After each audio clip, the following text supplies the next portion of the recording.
Di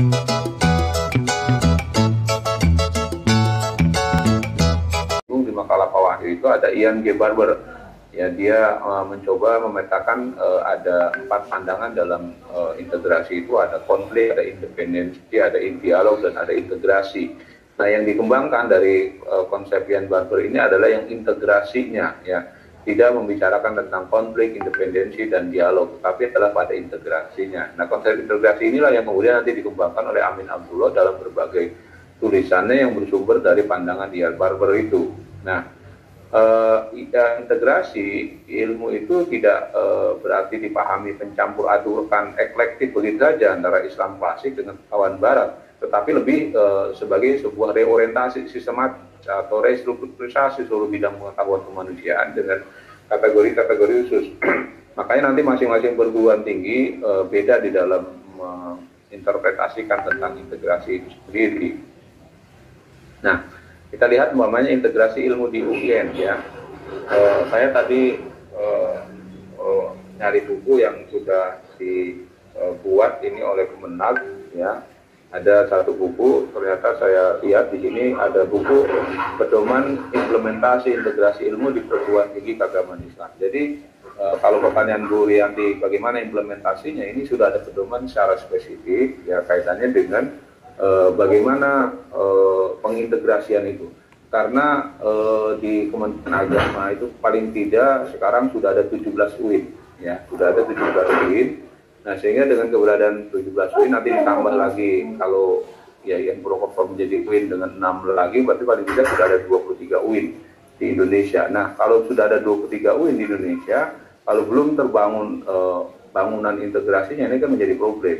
Karena kemudian buatlah pedoman terkait dengan pengintegrasian itu, yang di dalam pedoman ini sebenarnya sudah dijelaskan bagaimana implementasi pengintegrasian itu. Ya, memang ada beberapa perguruan tinggi nanti mencari ciri khas masing-masing, ya. Umpamanya UIN Jakarta, UIN Jakarta itu lebih memilih pada integrasi yang sifatnya dialogis. Jadi dia membedakan ada integrasi yang integratif, ada integrasi yang integralistik, dan ada integrasi yang dialogis. Artinya UIN Jakarta memilih lebih pada integrasi yang dialogis. Jadi biarkan ilmu itu berkembang dengan rumpunnya masing-masing.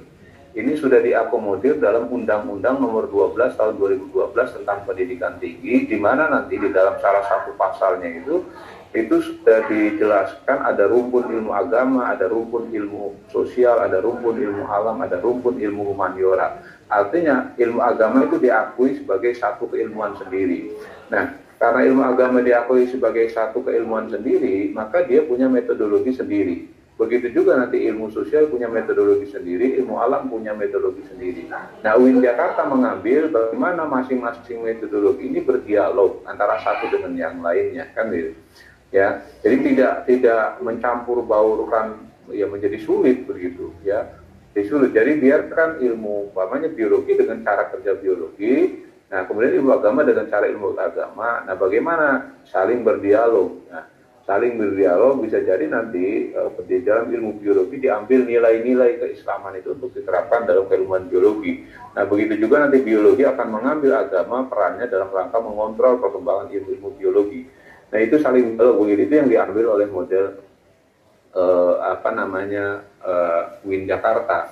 Beda lagi nanti dengan UIN Jogja yang sangat terkenal mungkin, ya meskipun konsepnya Pak Amin Abdullah ini spider web itu sudah dicoba diganti lagi gambarnya, tapi tidak jauh.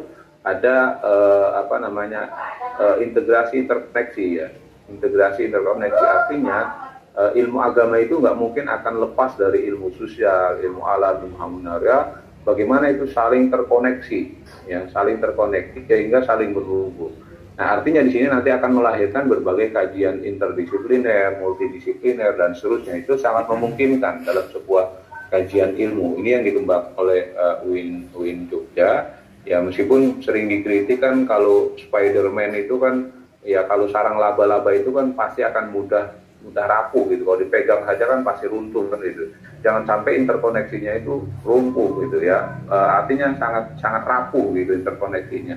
Makanya kemudian Amin Abdullah mencoba merubah lagi dalam perkembangan yang terakhir. Mungkin Bapak dan Ibu pernah membaca buku yang baru kemarin dirilis ya di 2020 ini. Pak Amin itu sebenarnya dalam rangka untuk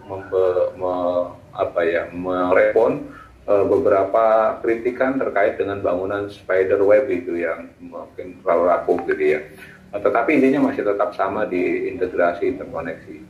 Win Malang umpamanya dengan pohon ilmunya juga sama membangun tentang integrasinya.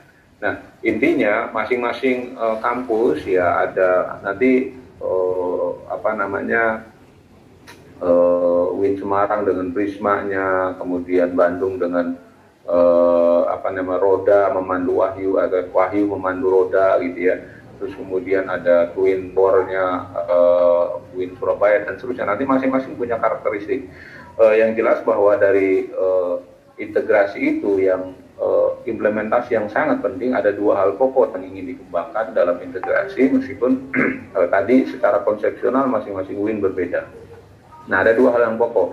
Pertama adalah implementasi integrasi itu pada aspek tridharma perguruan tinggi, yaitu pada pendidikan dan pembelajaran, kemudian pada penelitian dan juga pada pengabdian.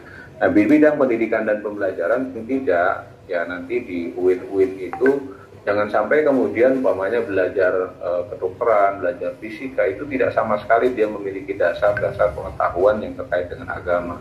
Karenanya ada ya masing-masing perguruan tinggi nanti harus menetapkan sekian persen ada pelajaran agama untuk diberikan dasar-dasar yang itu nanti untuk menunjukkan bahwa keislaman dia dengan standarisasi minimalnya itu ada. Contoh pokoknya di Win Bandung itu 10% ya ajaran agama itu menjadi kurikulum semua fakultas. Di Win Jakarta juga bisa juga berbeda lagi ya, di yang lainnya juga berbeda. Yang jelas memang ada implementasi di mata kuliah yang membekali nilai-nilai dan membekali pemahaman terkait dengan ajaran agama. Nah kemudian di bidang penelitian juga sama, jadi nanti otomatis akan memadukan bagaimana kebenaran yang bersumber dari disiplin ilmu dengan kebenaran yang bersumber dari Islam itu tidak boleh kemudian bertentangan antara satu dengan yang lainnya, tetapi kemudian bagaimana itu terjadi dialog, yaitu dalam proses penelitian. Ya, termasuk nanti memberi ruang dalam penelitian itu kajian multidisiplin itu yang mulai sekarang, atau interdisiplin bahkan transdisiplin ya. Banyak umpamanya kajian kesehatan sekarang ini umpamanya bagaimana hasil-hasil kesehatan dengan zikir, dengan ilmu agama atau dengan yang lainnya. Begitu juga pertanian agama ini sudah semakin banyak ya berkembang ya. Itu ruang-ruang penelitian yang memungkinkan terjadi integrasi seperti itu. Nah sama halnya juga dengan pengabdian kepada masyarakat, ya intinya bagaimana kemudian yang ingin diperkuat adalah kesadaran masyarakat dan juga kualitas umat kan itu. Karenanya tidak harus terjadi dikotomi ketika kita pengabdian, tapi bisa jadi yang satu membekali dari sisi agama, yang satu membekali dari sisi sains, dua-duanya jalan secara seimbang gitu. Nah ini pengembangan seperti itu. Nah, kemudian yang kedua adalah caranya yang berikutnya, selain mengembangkan dari sisi tridharma juga masing-masing perguruan diminta untuk menyusun core values-nya, artinya nilai-nilainya. Artinya tidak boleh lepas dari nilai keislaman, nilai kemodernan, nilai keindonesiaan, cuma diterjemahkan oleh masing-masing perguruan tinggi bagaimana mengapresiasi ada nilai local wisdom gitu. Jadi nanti 4 aspek itu padukan menjadi core nilai dari perguruan tinggi itu, sehingga setiap UIN itu nanti punya karakteristiknya masing-masing yang itu harus dikedepankan sesuai dengan konteks lokal masyarakatnya. Nah itu yang disarankan kaitan dengan formulasi pengembangan dari integrasi sains dengan agama di dalam implementasi seperti itu ya. Ini sudah ada pedomannya, cuma tinggal pengaplikasiannya yang perlu dilakukan oleh perguruan tinggi. Baik, itu beberapa catatan saya tambahan barangkali sekedar pengembangan, karena kalau diskusi yang agak ini memang panjang sekali ya tentang integrasi ini. Nah kemudian tentang ini tentang Perda Syariah ya, tentang Perda Syariah ini. Pertama, sebenarnya saya ingin membekali juga kepada teman-teman di S3 ini bahwa objek studi hukum itu sebenarnya banyak ya yang harus dilakukan. Ya kalau di kelas yang lain mungkin orang-orang syariah banyak. Makanya kemudian ini menjadi modal gitu untuk pengembangan studi-studi hukum. Ya, jadi nanti banyak hal yang bisa dikaji. Nah, salah satunya adalah terkait dengan perilaku dan praktek hukum, bisa juga kaitannya dengan ranah hukum dan seterusnya. Ini banyak hal sebenarnya. Tadi sudah disampaikan oleh Pak Selamat ya kaitannya dengan apa namanya sistem hukum di Indonesia itu memang mengakomodir tiga sumber ya sumber. Ada hukum positif peninggalan Belanda, ada hukum yang bersumber dari agama, dan ada hukum yang bersumber dari budaya lokal. Inilah yang kemudian nanti membentuk postur hukum di Indonesia ya, seperti itu. Gitu. Ya, ini harus kita pahami. Jadi posturnya itu ya memang terbentuk dari tiga hal itu. Nah, kalau memang kita lihat ya tadi sudah banyak disampaikan, memang di Jawa Barat itu paling banyak dalam penerapan perda syariah ada kurang lebih 103 perda syariah gitu yang dikembangkan di Jawa Barat. Kemudian di Sumatera Barat 54, di Sulawesi 47 dan seterusnya. Nah, sangat banyak ya. Dari 34 provinsi sebenarnya hanya ya kurang lebih 9 yang dominan ya provinsi yang mengeluarkan perda syariah itu, dan itu pun juga berlangsung sejak adanya kebebasan reformasi 1998 ya. Ini tidak terlepas dari latar belakang munculnya reformasi gitu ya.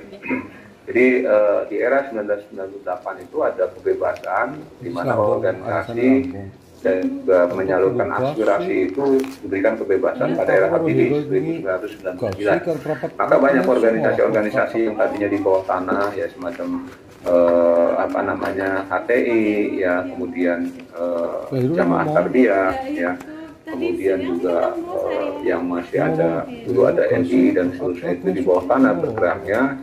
Begitu diberikan leluasa ya dengan dihapuskannya asas tunggal tahun 1982 oleh Habibie pada tahun 1999 ya, kemudian ormas boleh menggunakan tidak hanya Pancasila, itu muncul kemudian ya ada HTI muncul, ada FPI, ada MMI ya, dan berbagai organisasi yang lain waktu barisan termasuk berdiri PKS ya, juga partai itu berdiri yang kemudian juga berkembang. Terus protek kapan? Nah, kemudian juga kita lihat selain itu juga apa namanya peluang untuk mengganti dasar negara. Jadi kalau dulu kan ketika ada undang-undang dasar RIS itu kan kita masih punya peluang untuk melakukan perubahan dasar kan gitu. Ya makanya perdebatan antara Nasib dengan Soekarno itu kan cukup lama juga, dari 1952 sampai berakhir 1959. Jadi paling tidak ada 7 tahun perdebatan itu. Nah, suasana itu terus kemudian juga berkembang juga di era Orde Baru, tapi tidak ada ruangnya. Nah, begitu peluang itu sudah tertutup karena sudah disepakati bahwa ada 4 gelar yang tidak boleh dirubah, yang sering disebutkan diklasifikasikan menjadi PBNU ya, ada Pancasila, ada Bhinneka Tunggal Ika, kemudian ada NPI harga mati, kemudian ada Undang-Undang 45 itu 4 pilar itu kan memberikan kekuatan bahwa tidak ada lagi peluang untuk mengganti dasar negara, sudah tertutup karena sudah disepakati. Bahkan terus sekarang disosialisasikan bahwa itu sudah final, dan itu hasil produk bukan hanya tokoh-tokoh nasionalis tapi juga tokoh-tokoh Islam di dunia. Nah, maka peluang yang bisa dimanfaatkan untuk mengembangkan syariat Islam itu adalah melalui produk hukum yang kedudukannya tentu saja ini juga dikakui oleh pemerintah kan gitu. Peluangnya itu.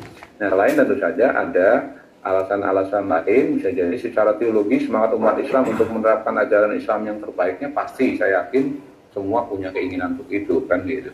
Pasti.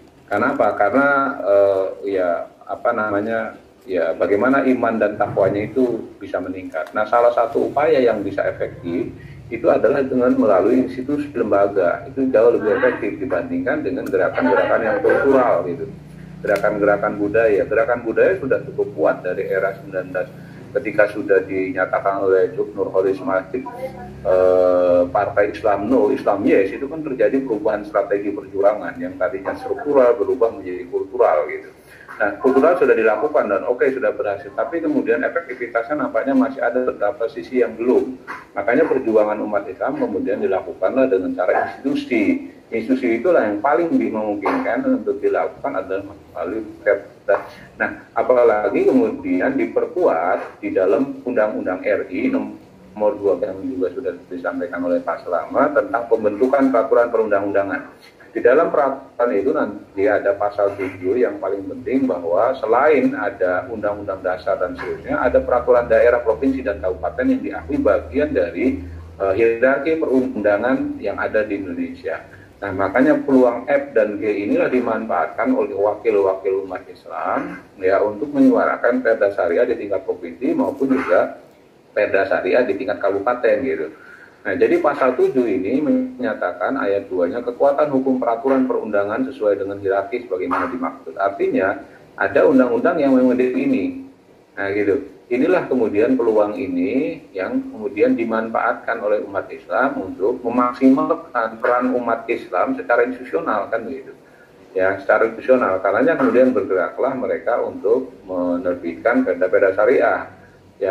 Ya, memang begitu perda syariah itu muncul ada dua respon besar ya. Ya, artinya ada yang pro dan ada yang kontra. Yang kontra banyak sekali riset-riset kebanyakan karena publikasinya itu adalah lebih banyak pada publikasi yang kontra. Ya, publikasinya pasti banyak itu yang kontra gitu. Makanya kemudian saya kan sebenarnya memberi ruang judul kontribusi itu karena memang saya sudah membaca memang minim sekali. Ya, minim kali kajian-kajian yang menyatakan sisi positif dari perda syariah ini yang sebenarnya saya harapkan seperti itu. Kalau yang kontra sudah sangat banyak sekali riset-riset. Ya, riset-riset, umpamanya ada yang menyatakan bahwa perda syariah itu bertentangan dengan hak asasi manusia, tidak ada kebebasan dan seterusnya itu nanti. Begitu juga nanti akan menimbulkan persaingan antar umat beragama Indonesia. Nanti ada perda Kristen, ada perda Hindu, ada perda macam-macam. Atau memunculkan tadi ada kata Pak Habib itu ada radikalisme, ada populisme, ya itu bisa memungkinkan juga karena ada unsur-unsur pemaksaan ya akhirnya kemudian nanti ada gerakan-gerakan seakan-akan pemaksaan itu memungkinkan. Nah, tetapi ada juga kelompok yang pro terhadap perda syariah, artinya perda syariah itu bisa memberikan kontribusi dalam pengembangan dan peningkatan kualitas umat, bisa juga dalam rangka menyalurkan aspek sehingga umat Islam itu betul-betul terakomodir. Karena umat Islam itu ketika menyalurkan aspirasi itu kan pintunya biasanya hanya pada Kemenag. Sementara Kemenag itu bisa jadi belum bisa menampung aspirasi umat Islam secara keseluruhan. Maka jalan yang lain yang bisa dilakukan adalah melalui instansi misalkan umat Islam. Ya, ini bisa lebih sejahtera karena soalnya kan umat Islam ini sampai hari ini di Indonesia itu dari sisi kesejahteraan ini belum nyaman, itu artinya belum bagus. Begitu juga dari sisi keamanan. Padahal dua itu adalah yang sangat penting, gitu.